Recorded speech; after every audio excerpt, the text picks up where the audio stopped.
Hello guys, এখন মনে হয় 2-3 দিন আমি কমেডি ফানি ভিডিও দিতে পারবো না। কারণ ফানি ভিডিও কমেডি ভিডিওতে একা একা করা সম্ভব না। তোমার দিদিভাই খুব ভোগাচ্ছে, দিদিভাইয়ের শরীর খারাপ।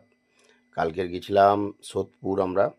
তো সোদপুর ওপারে গেছিলাম দাঁতের হসপিটাল, ডেন্টাল হসপিটাল, ওখানে বড় হসপিটাল, মানে ওটা কলেজ। তো ওখানে গিয়েছিলাম দাঁতের সমস্যা ওর। তো তার জন্য ওখানে গিয়ে দাঁতের ডাক্তার দেখিয়ে এসেছি।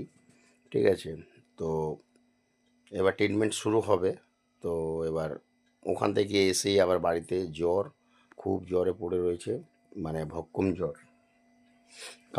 কালকে রাত থেকে জ্বর, তো প্যারাসিটামল খাওয়াচ্ছি। এবার কোন ওষুধটা খাবে, ওদের ওষুধ খাবে না এই ওষুধ খাবে। ঠিক আছে, এই একটা সমস্যা হয়ে গেছে। বাড়িতে সত্যি শরীর খারাপ হলে কারোরই মন মেজাজ ভালো থাকে না।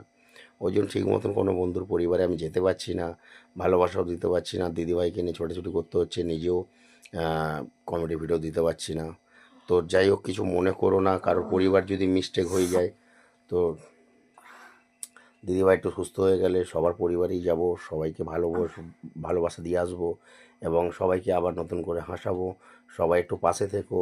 ঠিক আছে, তার ফাঁকেও চেষ্টা করব সবার পরিবারে যাওয়ার জন্য। আর আজকে 9টার সময় আমি লাইভে আসবো, বসবো, সবার সঙ্গে একটু গল্প করব, সেই সময় আর একটু সুন্দর করে কথা বলতে বলবো। ঠিক আছে, টাটা।